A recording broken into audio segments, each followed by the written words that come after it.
네, 용터뷰로 함께하겠습니다. 자, 오늘 모신 분은요, 민족화해협력 범국민협의회 대표 상임의장이신 김홍걸 의장이신데, 자, 김홍걸 의장님 어서 오십시오. 네, 안녕하세요. 네, 의장님 머리 하셨습니다. 오늘 나를 잡았네요. 그러니까 저 낮에 예. 이제 비례대표 후보 예. 당에서 동영상을 올리는 게 있어가지고 양복 오랜만에 양복 입고 넥타이 매고 뭐 예. 머리까지 했습니다. 아유, 진작에 좀 그렇게 하시지 너무 멋지십니다. 예. 자, 의장님이 더불어민주당 이제 비례대표 후보가 되셨는데, 후보가 아직 된 건 아니고 후보가 된 건 아닙니까? 경선에 나간 거죠. 아, 경선은 어떻게 하는 겁니까? 일단 3월 10일과 네. 11일 네. 이제 이미 이 모집한 네. 선거인단 네. 플러스 70만 가까이 되는 권리당원들한테 이제 그때 카톡하고 네. 문자로 네. 이제 메시지가 갑니다. 네네네. 투표하라고. 예. 그럼 링크를 누르면 네. 이제 뜨고 거기서 후보자들을 보고 찍는 거죠. 네. 아, 그렇군요. 그럼 전 당원 또 이제 이미 신청한 국민선거인단 그들이 이제 표를 이제 찍으면은 가장 많은 표를 얻은 후보 순으로 이제 후보가 결정이 되는군요. 예, 일단 정규 20명, 네. 예비 뭐 한 4명 네. 해가지고 중앙위원회에 올리고 네. 이제 중앙위원회에서 14일 날 최종 투표를 해서 다득표 한 사람한테 이제 윗번호, 좋은 번호가 가는 거죠. 아, 그렇군요. 이제 이 중앙위원이란 것은 네.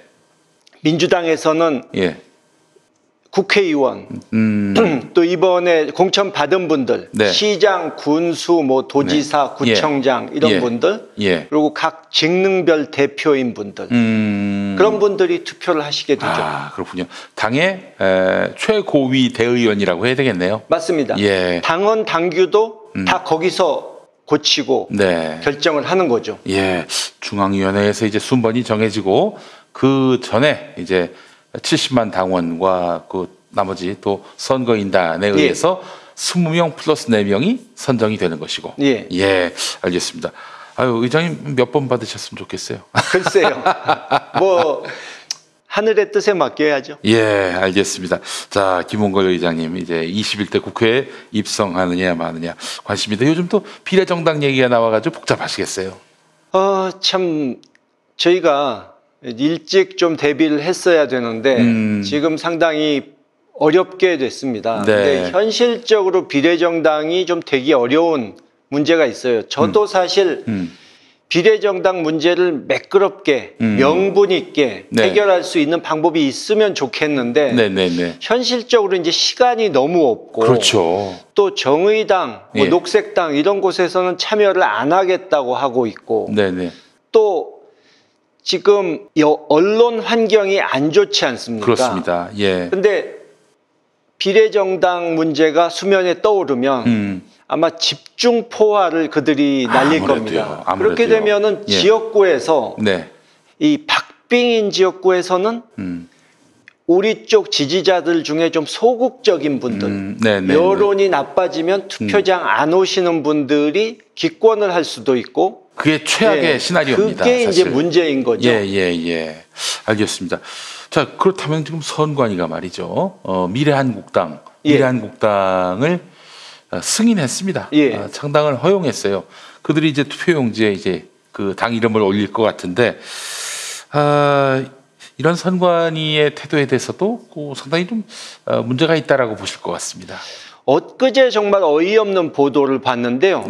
왜 이걸 언론에서 제대로 취급을 안 하는지 모르겠는데. 하여튼 지금 보니까 문재인 대통령에게 또 더불어민주당에게 안 좋은 것들은 그 보도를 잘 안 하거나 혹은 세계일보를 비롯해서 두세 군데만 취급을 했는데 그게 뭐냐 하면 원래 이제 2월 초였을 겁니다.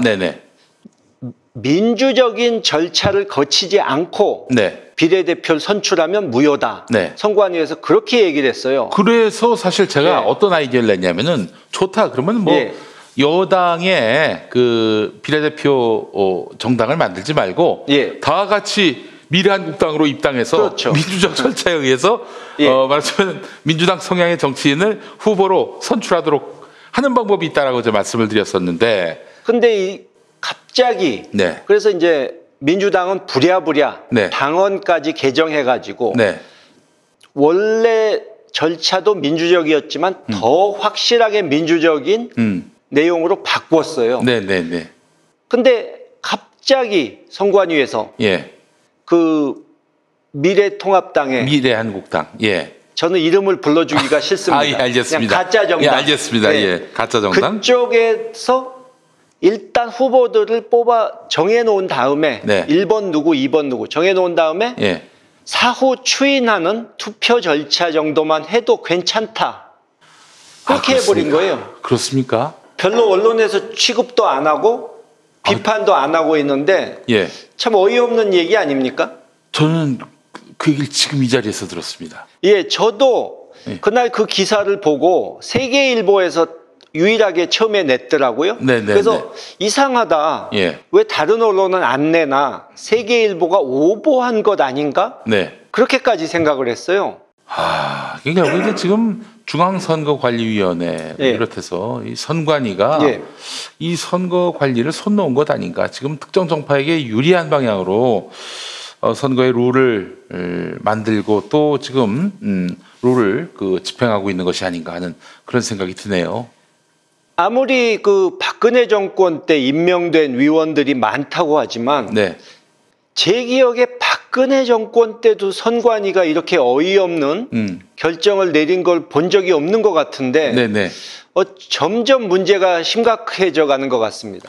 알겠습니다. 이 문제는 저희가 한번 예. 또 세심하게 한번 다뤄보고 그리고 이런 식이라면은 뭐 쥐들 멋대로 예. 공천 줘도 저는 길을 열어준 거 아닙니까? 그러면은 민주적인 절차에 의해서 비례대표 후보를 선정하는 것이 아닌데 이런 사이비 경선을 허용한 선관위에 대해서 네. 이 문제 제기할 수 있는 고발을 하든지 헌법 소원을 가든지 네. 어떻게든 해야죠. 알겠습니다. 저희가 신경 쓰고 또 우리 시민들과 또 시청자 여러분들과 함께 뜻을 모아보도록 하겠습니다. 자, 오늘 그 의장님 모시고 참 들을 말 또 여쭐 말이 네. 많습니다. 우선 그 박근혜 시계 논란 예. 이거 한번 좀 다뤄봤으면 좋겠는데 저는 이해가 안 되는데요. 예. 제가 청와대에 들어가 본 적도 없는 사람이어서 예.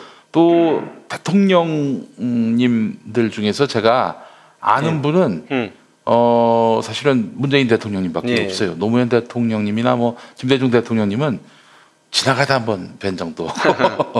예. 박근혜 씨가 저를 아는군요. 예전에 저기 총선 나갔을 때 저를 비난하는 유세를 몇 번 했습니다. 예. 예. 제가 알고 있는 대통령 또 저를 아는 대통령은 두 분 정도인데 자 박근혜 전 대통령이 재임 시절에 만든 시계를 이만희 씨가 찼다. 예. 이런 의혹이 제기되면서 박근혜 시계 논란이 아주 매우 뜨거웠는데 말이죠. 아니 근데 그 저쪽 야당 사람들 특히 미래통합당 사람들은 그 시계 가짜다. 뭐 그냥 그 시계 논란이 불거지자마자 그 시계 가짜다 이러고 있어요. 예. 아니 감별사들도 아니고 무슨 시계 감별사들도 아니고 또 청와대에서 있어본 적도 없는 사람들 같은데 그분들이 이렇게 단언한단 말이죠. 이 부분에 대해서 우리 김홍걸 의장님 어떻게 생각하세요? 청와대에 있었다 하더라도 네. 사실 말이 안 됩니다. 제가 지금 박근혜 시계 그거 가짜다라고 얘기하는 사람들이 청와대에 있었더라도 예. 그건 말이 안 된다.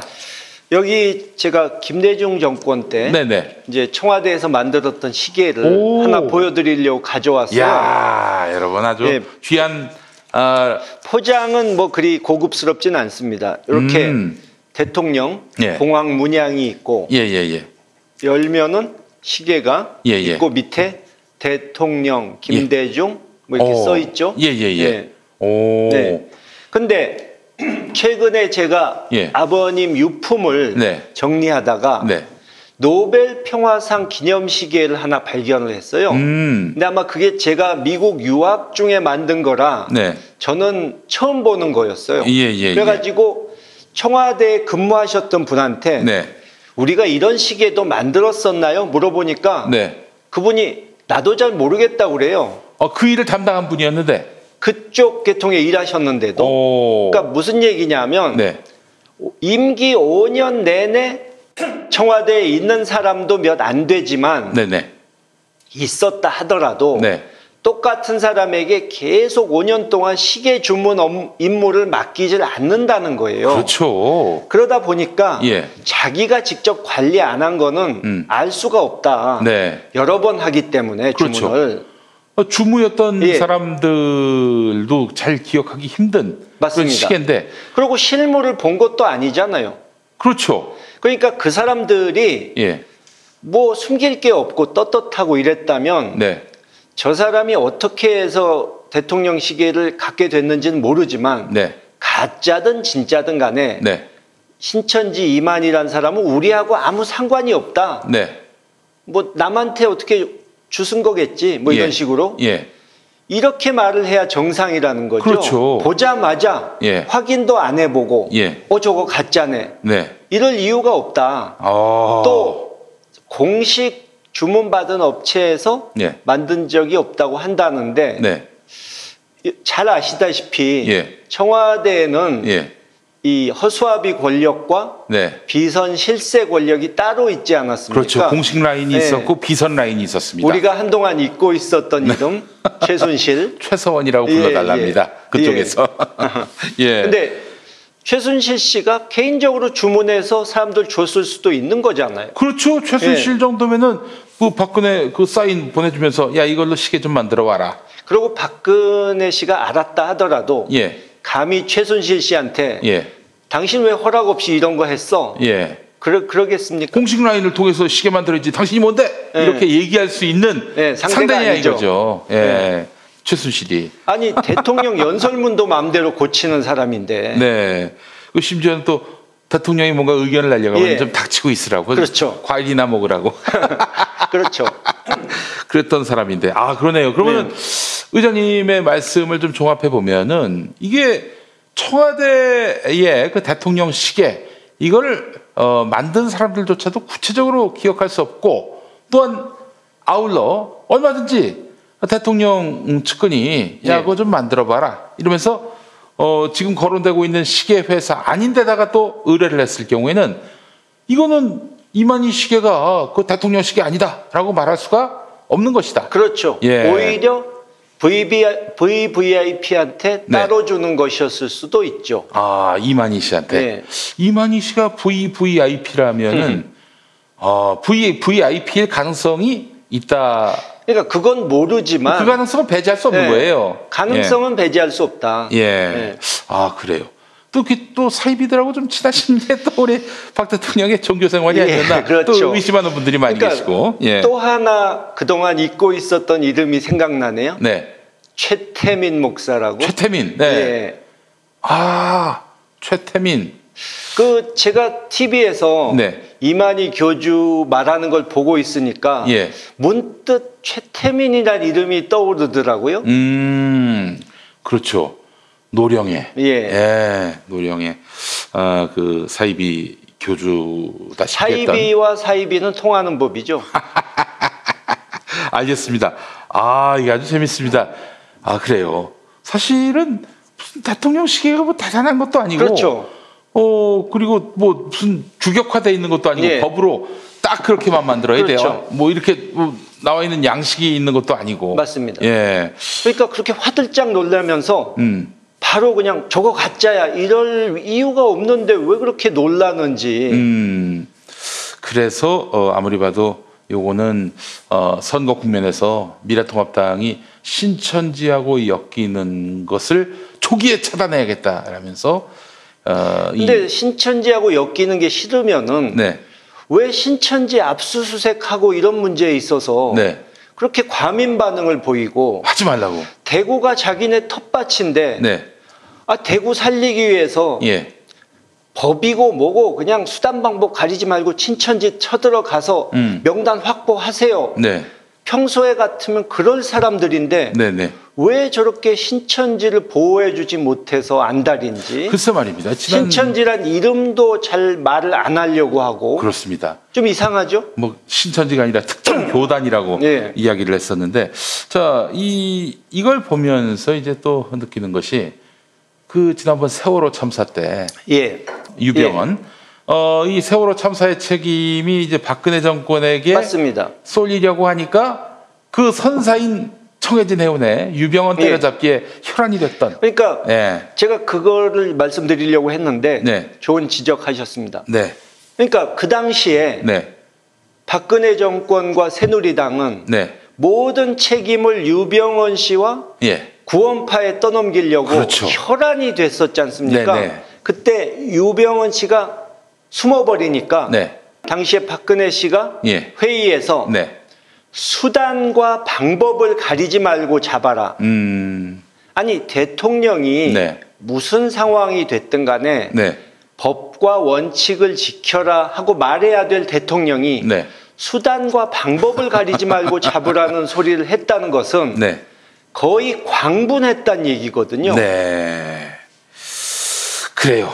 그러니까 결국에는 그런 논리였다면은 예. 사실 진짜 그것이 이제 세월호 참사의 진상을 규명하고 책임자를 제대로 응징할 목적에서 그렇게 했다면은 당시 새누리당이 그랬다면은 지금도 마찬가지로 사이비라 할 수 있는 신천지에 대해서 막 대차게 야단치고 혼을 내주고 그래야 되는데 도리어 신천지를 옹호하진 않더라도 비호하기에 이제 급급하고 있단 말이죠. 명백한 지금 이 사태의 최대 이제 가해자라고 말할 수 있는 신천지를 옹호하고 있는 비호하고 있는 이런 미래통합당. 그러니까 이 코로나 바이러스 사태의 책임을 일단 중국 때리기를 하면서 문재인 정권으로 다 떠넘겨야 되는데 그거에 대해서 신천지 문제가 나오니까 이게 초점이 흐려지잖아요.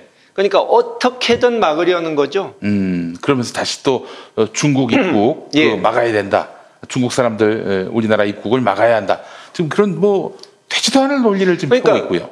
중국 사람이 직접적으로 우리나라 사람에게 감염시켰다는 그런 근거는 지금 안 나오고 있지 않습니까? 그렇죠. 그리고 안산에 거기가 조선족 중국인들이 가장 많은 도시고 6만 가까이 된다는데 안산에 확진자가 하나도 없어요. 청정 지역이에요. 거기가. 이걸 보면은 지금 뭐 중국 책임론 이거는 근거도 없고 불이하기 이를 데 없는 억지인데 자꾸 이렇게 중국의 혐오를 부추기는 중국에 대한 혐오를 부추기는 이 미래통합당의 행태는 이거는 뭔가를 감추려고 하는 것이 아닌가. 뭔가 이 사태의 진정을 막으려는 그런 의도가 아닌가. 뭐 그런 생각마저 듭니다. 뭐 마스크 문제도 어제 보면은 중국의 그 유명한 알리바바 마윈이 대량의 마스크를 한국에 기부하겠다. 또 뭐 한국에서 마스크 보내줘서 신세졌던 중국의 지자체들이 상하이 정부 같은 경우 2배 심지어 10배로 갚아주겠다. 그게 2만 개 정도를 인천시로부터 받았는데 인천시에다가 20만 개를 보낸 거 아닙니까? 그러니까 중국이 일시적으로 마스크 대란을 겪은 것은 평소에 마스크 소비가 별로 없었기 때문에 그래서 잠시 그랬던 것이지 중국은 세계의 공장이기 때문에 순식간에 만들어내서 지금은 마스크가 남아돌 정도입니다. 어저께도 중국 그 사업가 어떤 분이 자기네가 250만 장의 마스크를 확보하고 있는데 한국에서 필요하면 일부는 기부하고 일부는 원가에 팔 생각이 있다. 이런 제안까지 해오더라고요. 그런데 지금 또 미래통합당과 가까운 걸로 보이는 어떤 언론은 중국에서 온 마스크가 불량품이다. 또 이런 식으로 또 그러니까 어떻게든 트집을 잡으려는 거죠. 이거 참. 근데 정말 전염병이 퍼지는 위기 상황에서 지금 의료진 또 각 지역의 공직자들은 정말 탈진 상태가 될 정도로 죽기 살기로 싸우고 있는데 글쎄 말입니다. 그걸 도와주지는 못할 망정 뭐 선동하고 가짜 뉴스 퍼뜨리고 네. 그 고생하는 분들 등에 칼을 박는 그런 짓을 해서는 안 되죠. 참 이 사람들 보면은 이런 사람들이 권력을 가지게 되면은 이 자체로 흉기가 된다라는 생각을 지우지 않을 수가 없습니다. 자, 뭐 이야기 나온 김에 그 의장님은 또 이제 아시아 태평양 이 정세 분석의 또 최고의 달인으로 저는 생각을 하는데 중국 혐오 전략 이게 대단히 위험한 거 아닙니까? 외교적으로 봤을 때. 그렇죠. 우리도 네. 지금 한국인을 입국 제한하는 조치가 막 취해지고 있잖아요. 네네네. 근데 남이 우리한테 그렇게 하면 욕하면서 우리는 중국이 전면 입국 금지하자. 예. 그렇게 하면 뭐 해결된다는 과학적인 근거가 있는 것도 아닌데. 근거가 없어요, 기본적으로. 그러면 결국 주변 국가와 그런 식으로 사이가 나빠지고 양국 국민 감정이 악화되면 양쪽에 다 손해 아닙니까? 한국과 중국 간의 교역량이 1년에 엄청난 액수고 상호 경제 의존이 큰데 그 큰 시장을 완전히 망쳐놓겠다는 얘기죠. 그것도 중국이 얼마나 넓습니까? 모든 중국 국민이 다 그 바이러스 유포를 할 수 있는 그런 사람들이다. 우려가 되는 사람들이다. 어떻게 그렇게 볼 수가 있겠어요? 그건 아주 무지하고 무식한 거죠. 예를 들어서 미국에서 그런 뭐 질환이 번졌다. 최근에 독감도 있었는데요. 그렇기 때문에 미국인은 입국 금지해야 된다. 미래통합당은 그렇게 얘기할 수 있는지 의문이에요. 못하죠. 오히려 정부에서 한다고 하면 아주 반미 정권이라고 욕할 겁니다. 예, 그렇죠. 그러니까 우리 문재인 정부 같은 경우에는 우리나라 문재인 정부 같은 경우에는 미국도 중국도 봉쇄를 안 해요 지금. 마땅한 일이고요. 그런데 지금 중국 봉쇄하자고 이러는 거는 우리 정부는 방역 체계에 일단 자신이 있고 우리는 개방된 사회다. 북한, 중국과는 다르다. 이것을 보여주고 있는 거죠. 네, 알겠습니다. 이게 중국 혐오는 그야말로 미래통합당의 선거 전략인 것 같은데 이런 선거 전략은 정말 천부당만부당하고 위험천만하다 이렇게 봐도 되겠네요. 예, 알겠습니다. 뭐 이야기 나온 김에 남북관계 이야기도 한번 이야기를 좀 나눴으면 좋겠습니다. 김정은 위원장이 친서를 보냈습니다. 내용 하나하나가 정말 이 남북관계 개선을 위한 김정은 위원장의 의지가 읽히는데요. 근데 국민들이 가장 궁금해하는 거는 그런데 김여정 부부장, 그의 동생인 김여정 부부장은 왜 또 그 전날에 남한을 맹비난을 했는지 상당히 좀 이해가 안 돼요. 사실. 그러니까 북한이 그동안 하던 방식을 유심히 봤던 분들이라면 별로 놀라울 것이 없는데요. 놀라울 게 없습니까? 그러니까 일단 북한 내부가 지금 여러모로 안 좋지 않습니까? 북미 협상 결렬됐고 제재는 풀리지 않고 그래서 그렇게 1년이 지났어요. 또 주민들 사이에 이거 어떻게 되는 건가 하는 불안감은 커져가는데 엎친 데 덮친 격으로 코로나 바이러스 사태로 지금 중국과의 교역도 그렇지 않아도 줄어든 게 더 줄어들게 생겨서 글쎄 말입니다. 경제에 엄청난 타격을 받고 농사까지 지장이 오는 그런 상황이 오고 있다는 거예요. 농사도 지장을 받고 있습니다. 왜냐하면 비료라든가 여러 가지 필요한 것들을 중국에서 수입해 와야 되거든요.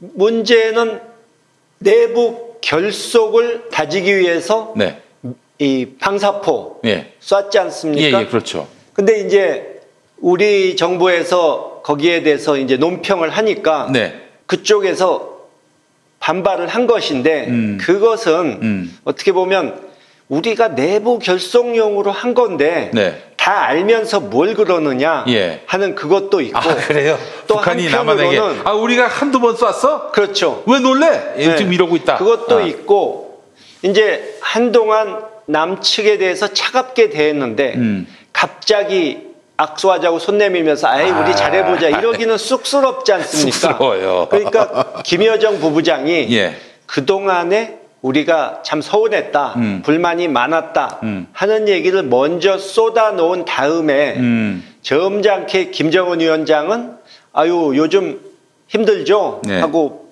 친서를 보낸 거 아닙니까? 근데 그걸 보니까 제가 생각나는 예. 유명한 드라마 대사가 있어요. 예. 아프냐? 나도 아프다. 그게 무슨 소리냐면 예. 아유 거기도 힘들죠? 네. 근데 우리도 엄청 힘든데 예. 같이 좀 삽시다. 그런 신호라고 저는 봅니다. 네. 그러니까 저는 빠르면 2, 3주 내, 네. 늦어도 2달 안에 네. 어떤 형태로든 남북 교류가 다시 시작될 것이다. 오, 그래요? 저는 그렇게 봅니다. 예. 근데 또 그렇게 되면은 나경원 전 원내대표가 싫어하는 3월, 네. 4월입니다. 그렇죠. 이 3, 4월에 이렇게 남북 관계가 개선이 되면은 이것도 뭐 저기 짜고 치는 거 아니냐라고 또 뭐 선거 운동 기간은 피할 겁니다. 북한도. 그 전에 어수선할 때는 안 하죠. 그럼 그 전에 예. 3월 25일 이전에 뭐 언제라고 말할 수는 3월 없지만 말 이전에 예. 빠르면 그렇고 네. 예. 늦으면 뭐 선거 이후가 될 것이고. 네. 자, 의장님, 그러면 이제 3월 안으로는 뭔가 북한과 이제 예. 대화의 접점이 마련될 수 있을 것이다 이렇게 보셨는데 이제 미국이 또 문제란 말이에요. 미국이 남북 당사자끼리 이렇게 또 화해 협력을 재개하는 거 이거에 대해서 딴죽을 놓거나 그러진 않겠죠? 일단 남북 교류를 네. 유엔 제재에 걸리지 않는 부분에 있어서 서서히 확대해 나가면서 그러니까 명분을 쌓아가는 거죠. 그러니까 예를 들어서 의료 보건 부분 또 인도적 지원 근데 인도적 지원이라고 타이틀을 달면 네. 북에서 조금 자기네들이 자존심 상한다고 하니까 없어 보여서 뭐 주고받는 걸 할 수도 있어요. 네. 우리가 필요한 것을 주고 저쪽이 필요한 것을 주고 네. 북한에서 예. 예를 들어서 코로나 바이러스로 네. 이 많은 사람이 앓고 있으니까 네. 우리가 청정 지역에서 채집한 네. 약초를 보내주겠다. 예를 들자면 좋네. 그렇게 하면 예. 서로 체면도 살고 양쪽 그 주민들 간에 좀 마음도 훈훈해지고 네. 좋지 않습니까? 예, 그래요. 그렇게 된다면은 뭐 북한도 면이 서고 예. 우리로서도 아주 자연스럽게 또 남북 관계를 또 개선할 수 있고. 근데 의장님 이건 조금 좀 뭐랄까요? 걱정이 돼서 하는 얘기인데 사실 그 2000년 총선 때 김대중 대통령님이 이제 6월에 남북 정상회담 개최를 발표하시고 얼마 안 있다가 바로 총선이 있었는데 그때 결과가 그렇게 썩 좋진 않았어요. 그렇죠. 남북 그게 뭐 왜 그랬을까? 혹시 그게 남북 관계가 선거 국면에 갑자기 이제 돌출돼 가지고 그래서 좀 뭐 반작용, 부작용 이런 것이 난 것은 아닌가? 뭐 그 당시에 그러니까 해석이 분분합니다. 아무래도 그때는 우리가 이 한나라당 측보다 우리 측 세력이 약했기 때문에 저쪽 보수 세력에서 결집을 한 거죠. 정상회담 발표 때문에 자기들이 질 수도 있겠다 하는 생각을 하니까 오히려 결집을 했는데 뭐 2018년 4.27 거치고 북미 정상회담 거칠 그 시기에 우리가 지방선거 했잖아요. 그 다음날 지방선거를 했었어요. 그 다음날에 6월 13일에 했었고 6월 12일에 싱가포르에서 그때 이제 정상회담을 하지 않았습니까? 그래도 뭐 그것은 뭐 큰 변수가 되지 않았고 도리어 뭐 압승을 했죠. 여당이 대승을 했죠. 알겠습니다. 뭐 그러니까 이번에도 뭐 3월에 남북 관계가 이제 풀린다 하더라도 언젠가는 뭐 또 풀릴 일이었고 하니 뭐 크게 뭐 총선에서 여권에게 뭐 역풍이 일거나 그럴 가능성은 낮아 보인다 이렇게 해석해도 되겠군요. 그렇습니다. 네, 알겠습니다. 자, 그 선거 얘기를 좀 하자면은 박근혜 전 대통령이 지금 선거 국면에 말하자면은 참전을 했습니다. 이번 총선 국면에 참전을 했어요. 지금 미래통합당 같은 경우에는 처음에는 뭐 그냥 만세를 불렀다가 이게 중도가 다떠나겠다. 네. 또 이렇게 염려가 됐든지 좀 신중한 그런 태도를 취하고 있습니다. 그래서 사실은 자유공화당 쪽에서 네. 박근혜 대통령의 뜻이 그러하니 우리 같이 손잡고 나가자 이렇게 네. 얘기했는데 미래통합당이 들은 척도 안 하고 있는 양상이고요. 이 국면을 어떻게 보셨습니까? 일단 박근혜 씨가 네. 정상적으로 퇴임한 대통령도 정치 개입을 안 하는데 그렇죠. 전직은 네. 지금 탄핵당해서 감옥 가에 있는 사람이 반성하는 말은 한마디도 없이 예. 마치 자기가 좀 아직도 남에게 지시를 할 수 있는 높은 자리에 있는 사람인 것처럼 네네. 그런 편지를 보낸다는 것 자체가 정치에 개입하려 하는 것 자체가 아직도 정신을 못 차렸다. 도저히 구제불능이다. 이런 생각이 들고요. 예, 예, 예. 근데 내용이 좀 박근혜 씨가 썼다고 보기에는 문장이 너무 깔끔해요. 네, 남이 너무 논리적이에요. 내용을 다 정리해주고 예. 그냥 본인이 서명만 한 거 아닌가. 네. 그런 생각이 들고요. 예. 그 재미있는 거는 예. 그걸 들고 나온 유영하 변호사. 그분이 3번이나 낙선한 후에 네. 그쪽 당에 아주 유리한 송파을에서 공천을 받았는데 네. 김무성 대표가 옥새 들고 사라지는 바람에 그렇습니다. 무효가 됐지 않습니까? 네, 네. 그래서 한이 맺혔는데 네.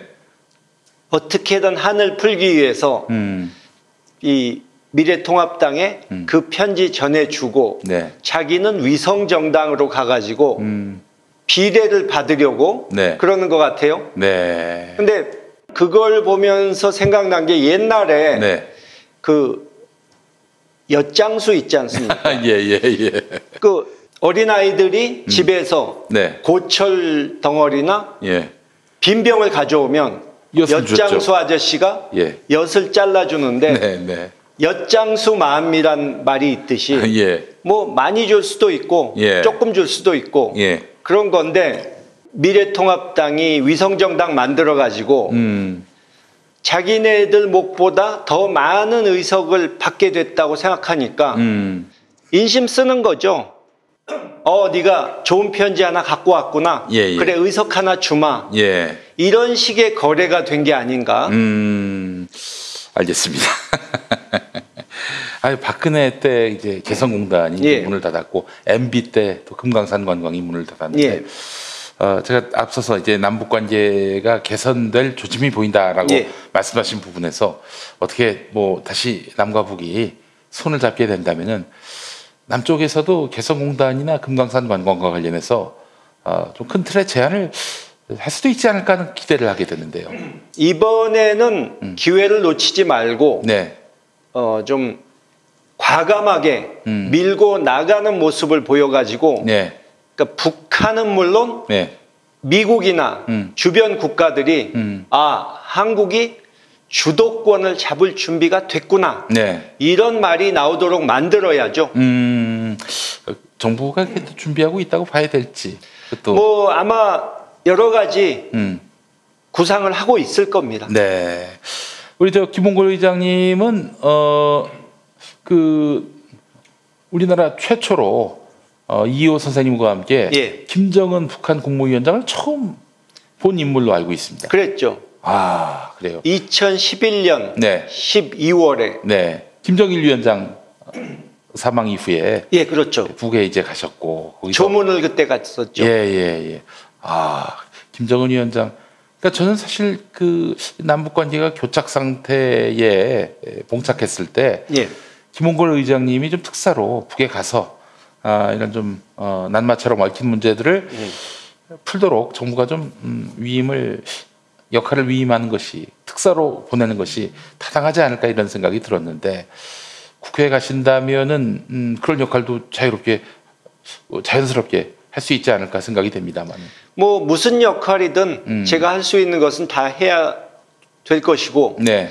뭐 지금도 여러 가지로 예. 그러니까 북측과 직접적인 어떤 접촉이나 네. 협상이 좀 어려우니까 네. 우회해서 네. 여러 가지를 지금 준비하고 있습니다. 네. 아, 준비하고 계시는군요. 그러니까 금년 내로 한 두세 가지 성과는 나올 걸로 기대를 합니다. 우리 정부하고 북한 사이에. 그러니까 제가 어떻게 예컨대 뭐 좀 전에부터 얘기하던 것인데 네. 중국 베이징에서 네. 기차로 예. 이제 북한을 통해서 남쪽까지 한번 오는 이벤트를 해가지고 네. 이제 우리가 더 이상 섬나라가 아니다. 네. 대륙으로 뻗어나갈 잠재력이 있다 하는 걸 보여주는 예. 그 부분을 지금 중국 정부와는 논의를 많이 한 상태고요. 아니 그동안은 사실 개성에서 어디입니까? 그 문산까지만 오간 예, 그랬죠. 예. 그런 기억이 있는데 그게 아니라 저 대륙 중국에서부터 북한을 거쳐서 서울까지. 예. 와. 그 그림을 지금 구상하고 계시고 중국과는 큰 틀의 합의가 거의 이루어진 사실 단계고. 코로나 바이러스 사태가 아니었다면 예. 2월 달에 제가 이 민주당 쪽 분과 함께 북경을 가가지고 예. 중국 공산당 측과 만나서 네. 협의를 하고 네.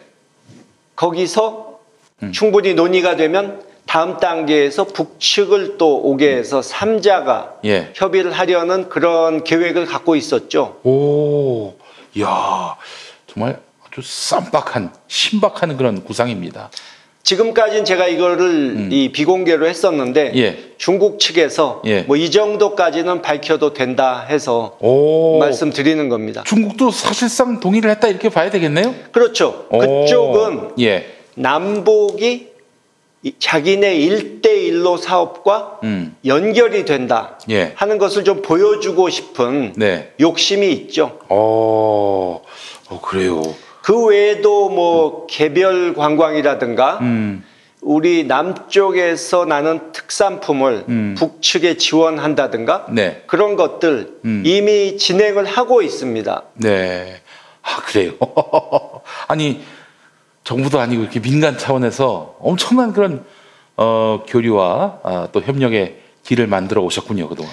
그러니까 오히려 정부가 지금 못하고 있기 때문에 네. 할 수가 없는 상황이기 때문에 예. 민간이 예. 대신 나설 수밖에 없는 거죠. 그게 돌아가신 저희 아버님이 네. 민화협을 만들어서 예. 민간교류 활성화 시키셨던 그 뜻입니다. 그러니까 정부가 잘 안 될 때는 민간이 대신 나서라. 바로 이거죠. 그걸 이행하신 분이 또 사랑하는 아드님이신 김홍걸 의장님이시고. 아이고 너무 가슴이 설레고 콩닥콩닥 뜁니다.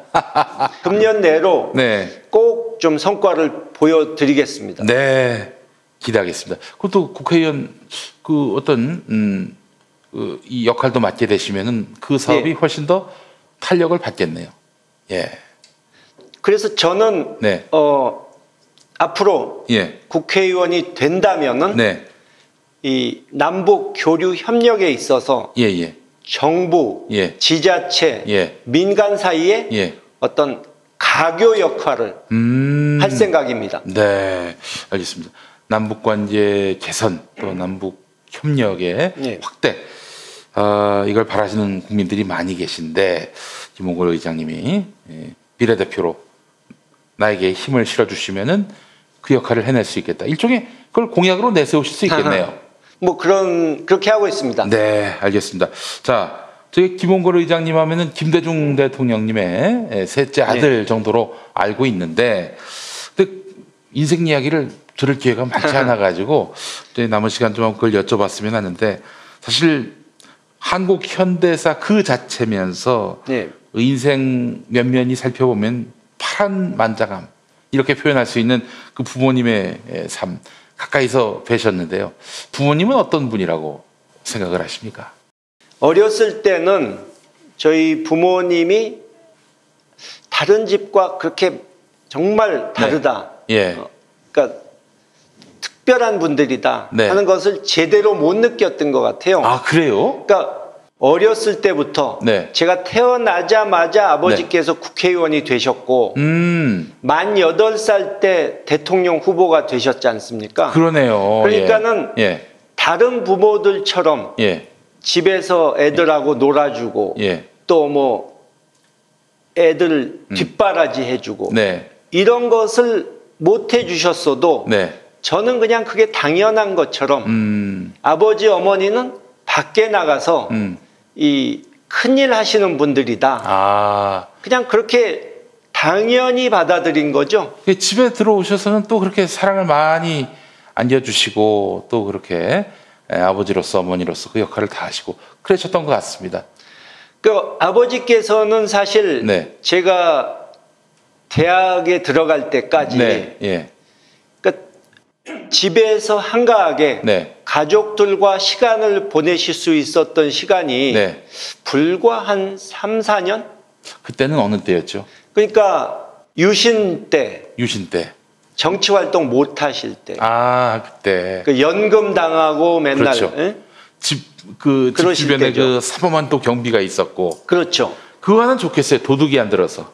아유, 그 동네에는 아마 몇십 년 동안 도둑 든 적 없을 겁니다. 예. 그거 하나 외에는 나머지가 다 불편하셨을 텐데, 그때 이제 가까이서 또 아버지 어머니와 늘 함께 생활하실 때, 그때 부모님은 네. 어떤 분들이셨습니까? 일일이 자식들을 챙기고 네. 뭐 이렇게 해라 저렇게 해라 하시진 않지만, 네. 그러니까 말과 행동에서 네. 평소에 네. 이렇게 모범을 보여주시는 그런 분들이었죠. 그러니까 아버지께서도 예. 항상 이제 바른 자세로 그러니까 올바른 방향으로 가도록 네. 인도를 해주신 거고 네. 저희 어머니 경우도 좀 특이한 것이 다른 어머니들은 이제 우리 자식 뭐 인류대 가야지 네. 뭐 돈 많이 벌게 해야지 네. 또 내가 유산을 많이 남겨줘야지 네. 이런 거 먼저 생각하시지 않습니까? 네. 근데 저희 어머니 경우는 예. 만약에 제가 어디 가서 불이익을 당했다 네. 이래도 네. 와서 그 말씀을 드리면 네. 아이고 저 싸우지 말고 네가 저 줘라 오히려 네. 그렇게 말씀하시는 분이었어요. 예. 그 좀 처음에는 원망도 하셨겠어요. 아니 이거 해결해 주시지 이거를. 예. 자, 근데 말이죠. 그렇게 큰 인물로 키우셨던 우리 김대중 대통령님 또 이호 선생님이신데 그래도 아버지께서 정말 어마어마한 그런 고난을 당하셨을 때 예. 납치 사건이라든지 뭐 테러 사건이라든지 예. 또 유신 말기에 또 수감이 되셨고 또 전두환 정권 들어서서는 또 5.17 때 이렇게 잡혀가시고 그런 과정 속에서 김홍걸 의장님은 당시 상황을 어떻게? 네. 저는 뭐 아버지께서 네. 뭐 사형 선고를 받으셨을 때도 그렇죠. 예, 5.17 이후에 적당히 저 사람들하고 타협해서 네. 좀 살아남으셨으면 좋겠다거나 네. 우리도 예. 좀 어려움 겪지 않고 네. 편하게 예. 부귀영화 누리면서 네. 살 수 있을 텐데 아버지 이제 이런 생각 한 번도 안 해봤어요. 한 번도 예. 안 해보셨다? 그러니까 살기 위해서 예. 저들하고 타협했으면 좋겠다 이런 생각도 안 했습니다. 그러니까 뭐 어떻게 보면 근거 없는 자신감인데요. 근자감. 예. 예. 저는 어렸을 때부터 아버지께서 그렇게 독재 정권과 싸우시는 걸 봤기 때문에 네. 아버지께서 옳은 길을 가시는 분이고 결국에는 승리할 것이다. 네. 저들이 아무리 탄압을 가해도 네. 아버지께서 굴복하실 리도 없고 예. 아버지를 저들이 죽이지도 못할 것이다 하는 어떤 자신감이 있었던 거죠. 그런 자신감은 어떻게 생기는 겁니까? 글쎄요. 어떻게 보면 제가 좀 이상한 사람이죠. 그렇진 않죠. 사실은 그게 우리가 교과서를 제대로 배우면은 당연히 정의는 끝내 승리한다라는 것들을 뭐 그냥 수시로 듣게 되지만은 그게 내 가족의 일이었을 네. 때는 그게 받아들여지기 쉽지 않을 텐데. 근데 저는 어떻게 보면 그 문익환 목사님 집안. 예. 거기 분들도 우리 식구들과 좀 비슷한 데가 있어요. 비슷해요. 네. 예. 그 문익환 목사님의 아버님, 네. 문재린 목사님. 네. 그분도 예. 이 문익환 목사님, 문동환 목사님이 예. 감옥을 가셨을 때, 네. 야, 우리 집안에서 애국자가 이렇게 많이 나오다니 정말 경사다. 이렇게 예. 말씀하셨다고 들었어요. 예. 예. 그렇습니다. 야, 역시 그 호부에게서는 호랑이가 나옵니다. 예. 그 아버지께서 이제 고난의 세월을 이제 마무리하시고 이제 86년인가요? 그때 귀국하셨지 않습니까? 85년 2월이죠. 그렇죠.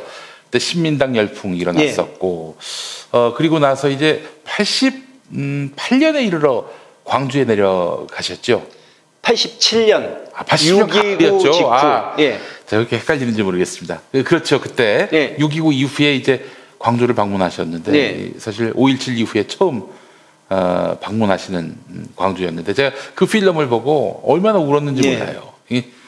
서울에서 그 광주까지 열차를 타고 쭉 가던데 그냥 역마다 예. 사람들이 막 이렇게 예. 환호를 하고 민주화를 이제 갈망하셨던 분들인데 예. 그때 일을 기억하시는지요?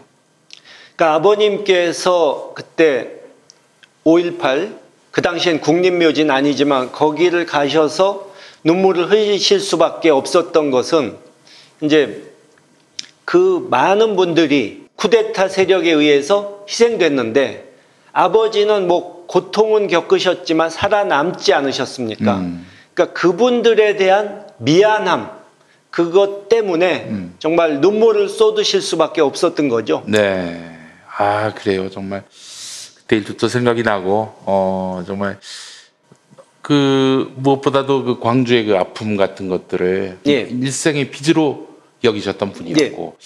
근데 이제 87년 대선 때는 안타깝게도 이제 낙선이 되셨고 이제는 군부 정권을 완전히 몰아낼 수 있는 기회를 놓친 것에 대한 또 회한들이 국민들한테 예. 많았는데 그리고 이제 아버지이신 김대중 대통령께서 92년에 또 대선 출마를 하셨다가 또 이제 그때 이제 뜻을 이루지 못하셨고 그리고 정계 은퇴를 하셨다가 97년에 이제 또 도전하신 거 아니겠습니까? 예.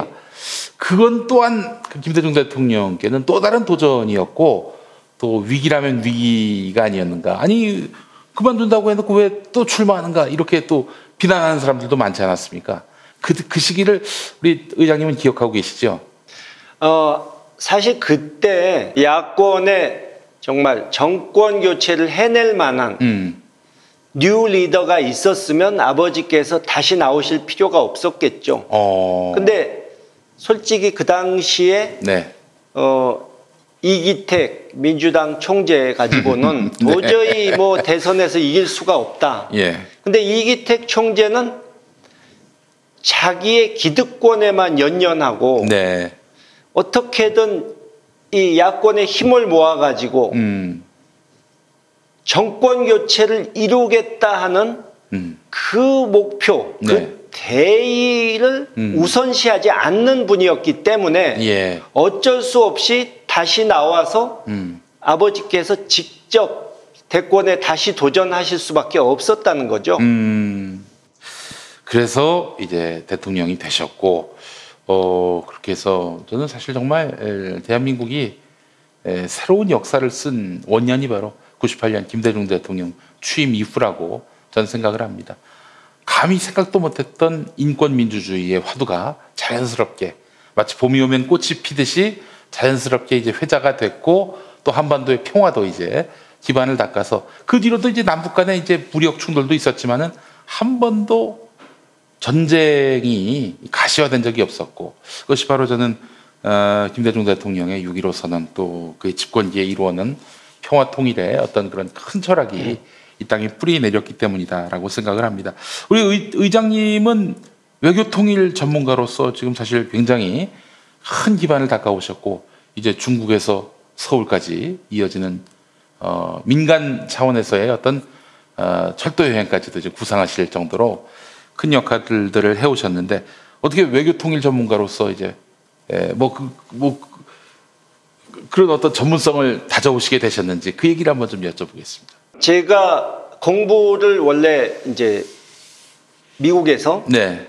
국제관계, 그러니까 국제 정치 경제 쪽을 했고요. 네네. 이제 당연히 아버지께서 네. 이제 한반도 평화 문제를 평생의 이 꿈으로 네. 생각하고 네. 준비하셨던 분이기 때문에 제가 관심을 안 가질 수가 없었고 결정적인 계기라면은 아까 말씀하신 2011년 12월에 이제 김정일 위원장 조문을 하러 네네네. 평양을 갔을 때 네. 북쪽 분들이 그 6.15로 맺은 인연을 네. 굉장히 소중하게 생각하더라고요. 네네. 그래서 돌아오면서 뭔가 내가 미래에 그 당시엔 정치할 생각은 안 했지만 네. 뭔가 내가 미래에 한반도 평화를 위해서 할 일이 생길 것 같다 하는 생각이 들었어요. 네. 그때부터 좀 더 준비를 해왔습니다. 네. 그렇게 해서 이제 중국, 미국 또 북한 예.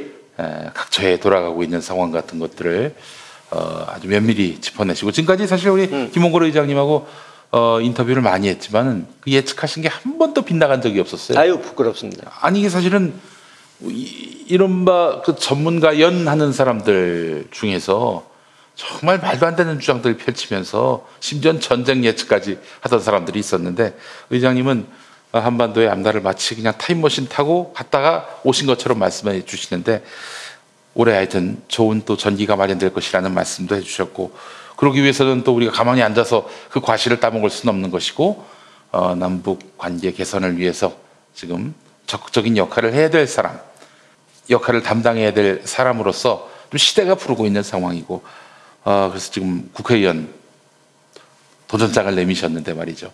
만약에 배지를 달게 되신다면은 어떤 의정 활동을 펼치실 계획이신지 그 얘기를 좀 간단히 듣고 마무리를 해야 될 것 같습니다.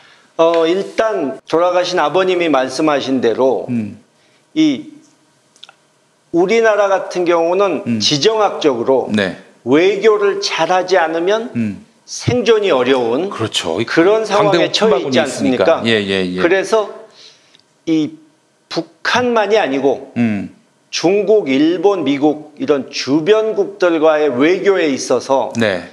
이 정부가 할 수 있는 것 외에 민간이나 정치권에서 할 수 있는 부분이 또 있으니까 네네. 공공 외교를 최대한 총력전을 기울여 가지고 한반도 평화를 정착시키고 동북아 새로운 시대를 열 수 있도록 네. 만들어가는 그런 의원 외교를 하는 것이 제 목표입니다. 네. 지금까지의 의원 외교 하면은 네. 사실 어떤 분들은 해외 유람하는 기회로 사용하신 분들도 있고 했는데 놀러 간 사람들 많아요. 예. 정말 의원 외교가 한 차원 발전했다. 네. 이런 말을 들을 수 있도록 네. 해보겠습니다. 예, 알겠습니다. 우리 김홍걸 더불어민주당 비례대표 도전장을 내셨는데 네. 우리 의장님 월요일인가요? 3월 10일하고 11일? 10일하고 11일. 네. 화요일이죠. 아마. 화요일이군요. 네. 화수 이틀 네. 동안에 이제 온라인으로 투표. 예, 온라인으로 뭐 카카오톡이나 또 문자 예. 이런 걸로 해서 투표를 거쳐서 20명 플러스 4명 추려지면은 그 다음에 이제 더불어민주당 중앙위원회 전국 중앙위원회에서 맞습니다. 이렇게 순번을 정하게 되는 그런 과정을 이제 겪게 되실 텐데 여간 4월에 좋은 결과 있으시길 빌겠습니다. 네, 감사합니다. 예. 자 오늘 함께해 주신 분 김대중 대통령의 아들이면서 민족화해협력 범국민협의회 이것을 김대중 대통령이 만드셨다는 거 아닙니까? 정부 그렇습니다. 간의 어떤 그런 남북 대화가 교착 상태에 빠지면은 민간이 나서서 또 그런 교류를 계속 이어가야 된다. 이 취지에서 김대중 대통령이 만든 민족화해협력 범국민협의회 지금 대표 상임의장직을 맡고 계신 김홍걸 의장님과 함께했습니다. 의장님 오늘 나와주셔서 감사합니다. 예, 감사합니다.